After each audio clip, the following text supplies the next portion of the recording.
Hello everyone, welcome back. आज हम बात करने वाले हैं एक और नए के ड्रामा के बारे में जिसका नाम है फैमिली बाय चॉइस। और आज हम इसका एपिसोड नंबर 1 देखने वाले हैं। So let's get started. Episode की शुरुआत होती है 2003 से, जब हमें एक प्राइमरी स्कूल का सीन दिखाया जाता है जहाँ पर एक टीचर बच्चों को सिलेबस सिखा रही है और बच्चे नए नए वर्ड्स कह रहे हैं। तभी जून एक नया वर्ड कहती है, हुरेबी, जिसका मतलब होता है विडोवर। और सीन शिफ्ट होता है और हमें उनके फादर के बारे में दिखाया जाता है जो कि एक रेस्टोरेंट ओनर है। और फिर उनके जो फादर हैं वो जुअन को पिक करने के लिए आते हैं और तभी वैन के बच्चे उनके फादर को हुरेबी करके चिढ़ाने लगते हैं और उनके फादर उनसे पूछते हैं कि तुमने कहाँ से सीखा।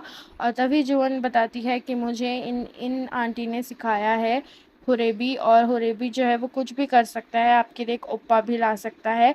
और तब इनके फादर कहते हैं कि उपा ला सकता है। और वो कहती है कि उपा लाने के लिए आपको एक ब्लाइंड डेट पर भी जाना पड़ेगा। और ऐसे ही वो बात कर रहे होते हैं और तभी वो देखते हैं कि उनके अपार्टमेंट में एक नई फैमिली शिफ्ट होने वाली है। और दो पेरेंट्स हैं और एक बच्चा है जिसका नाम है साना।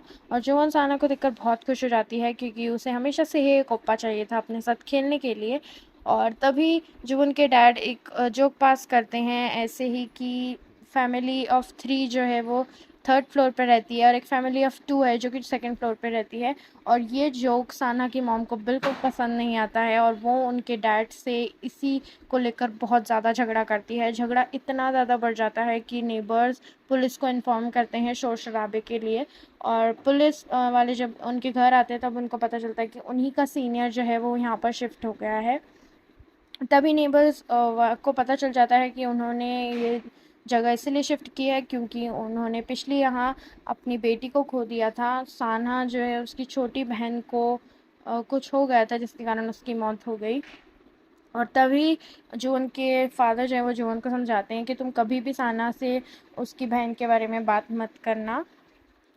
और उसके बाद हमें साना दिखाया जाता है जो उसके घर के बाहर बैठा होता है और वो जुवन से बातें करता है और वो उन्हें टीवी देखने के लिए बुलाते हैं लेकिन वो बिल्कुल मना कर देता है और चला जाता है। दूसरे दिन जो लेडी है वो मिस्टर यन को बताती है कि उनकी जो फैमिली है उसमें उनकी जो बेटी है वो एक्चुअली कुछ हो गया था। और वहाँ पर साना भी मौजूद था जब उनका ये इंसिडेंट हुआ था, इसीलिए उनकी मॉम साना से भी बहुत गुस्सा रहती है। उसके बाद दिखाया जाता है साना अपनी मॉम्स की सोजू की बॉटल्स कलेक्ट कर रहा है और घर ठीक कर रहा है। और फिर फ्लैशबैक दिखाया जाता है जब उनकी बहन को एम्बुलेंस में ले जाया जा रहा होता है। दूसरी तरफ हमें दिखाया जाता है साना को जुवोन खाने के लिए ऑफ़र करती है क्योंकि वो कच्चा रामन खा रहा है। और तभी जुवोन घर आकर ये बताती है उनके डैड को और वो उनके लिए खाना बनाते हैं और उनसे कहते हैं कि तुम जाकर साना को ये खाना ऑफ़र करो, लेकिन वो नहीं आता। दूसरे दिन एक और नई फैमिली इंट्रोड्यूस होती है। एक लेडी उनके बच्चे को लेकर आ रही होती है जो कि एक ब्लाइंड डेट के लिए आती हैं जो कि उसी लेडी ने उनके लिए की है, जुवन के डैड के लिए। और जैसे ही वो लेडी आती है और जुवन उन्हें देखकर बहुत गुस्सा हो जाती है। और वो लेडी कहती है कि तुम्हें ओप्पा चाहिए था ना, ये लेडी तुम्हें ओप्पा देंगे और ये तुम्हारा ओप्पा है। और तभी वो बहुत गुस्सा हो जाती है कि मुझे सिर्फ ओप्पा चाहिए, मॉम नहीं चाहिए, और मेरे डैड किसी से भी शादी नहीं करेंगे। और उसके बाद दिखाया जाता है दोनों एक दूसरे से बातें कर रहे होते हैं। दूसरी तरफ साना स्कूल से आ रहा होता है और जुवन और हेजुन जो है उसके पीछे पीछे जाते हैं और तभी कुछ बुलीज बच्चे आते हैं, उनके बारे में कुछ बोलने लगते हैं और तीनों मिलकर बहुत ज़्यादा झगड़ा करने लग जाते हैं और एक दूसरे को पीटने लग जाते हैं और उनका झगड़ा बहुत ज़्यादा बड़ा हो जाता है। तभी उनके जो पेरेंट्स हैं उनको बुलाया जाता है और उसके बाद वो कहते हैं कि तुमने इनसे लड़ाई क्यों की। तभी जुवान बताती है कि इन्होंने हमारी फैमिलीज़ के बारे में ऐसा कहा था और इन्होंने कहा कि हमारे साथ फ्रेंडशिप ना करें क्योंकि हमारी फैमिली कंप्लीट नहीं है। उसके बाद सब लोग साथ में डिनर करते हुए नज़र आते हैं और उसके बाद हिजुन की जो मॉम है वो अपने घर वापस जा रही हैं। और तभी जुवन साना को बताती हैं कि मुझे नई मॉम इसीलिए नहीं चाहिए क्योंकि मेरी मॉम बहुत सुंदर है और मेरी मॉम ही मुझे बहुत ज़्यादा पसंद है। फिर वो उसे अपनी मॉम की फ़ोटो दिखाने के लिए घर लाती है और उसे कहती है कि अगर तुम्हें अपने बहन को मिस करते हो तो इसी तरह चुपके से उसकी फ़ोटो देख लेना। और साना ऐसे ही करता है, अपनी बहन की फ़ोटो चुपचाप देखने की कोशिश करता है।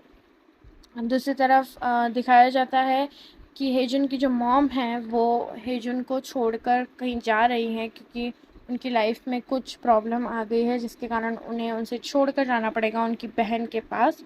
और दूसरी तरफ दिखाया जाता है कि साना के जो फादर हैं वो जुनो के साना के जो फादर हैं वो जुवन के फादर के रेस्टोरेंट में आए हैं, और तभी जो मिस्टर युन को एक कॉल आता है जो कि हेजुन की मॉम का होता है कि उन्हें कुछ पैसों की ज़रूरत है, और वो हेजुन को पिक करने के लिए और देखने के लिए जाते हैं उनकी बहन के घर पर। और वहाँ जाकर वो देखते हैं हेजुन की हालत बिल्कुल ठीक नहीं है, और वो उससे कहते हैं कि क्या तुम मेरे साथ चलना पसंद करोगे।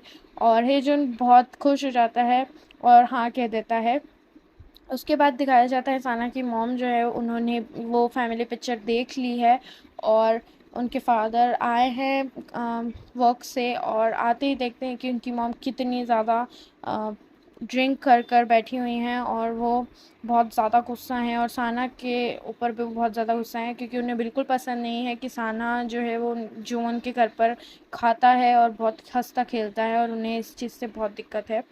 दूसरी तरफ दिखाया जाता है मिस्टर युन जो है वो हेजुन को लेकर आ गए हैं घर, लेकिन ये चीज़ जुवन को बिल्कुल पसंद नहीं है कि हेजुन उनके साथ रहे, लेकिन वो अब उनके साथ ही रहेगा। वहीं दूसरी तरफ साना की जो मॉम है वो घर छोड़कर जा रही हैं, और साना उन्हें कहता है कि वो अब कभी भी जुवन के घर नहीं जाएगा, वो उन्हें छोड़कर ना जाए, लेकिन उनकी मॉम नहीं मानती है और वो उन्हें छोड़कर चली जाती है। तब से साना तब से साना जुवन के घर पर खेलता है और रहता है, और तीनों साथ में बहुत मस्ती करते हैं, और तीनों साथ में ही अपना चाइल्डहुड गुजारते हैं।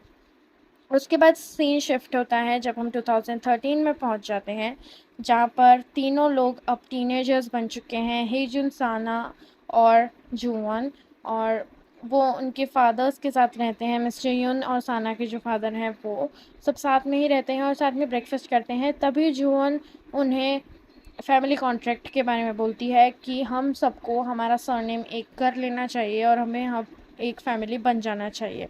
और यहीं पर हमारा एपिसोड जो है वो आज का ख़त्म हो जाता है। That was it for today's video. I hope you like it. Thanks for watching. Bye.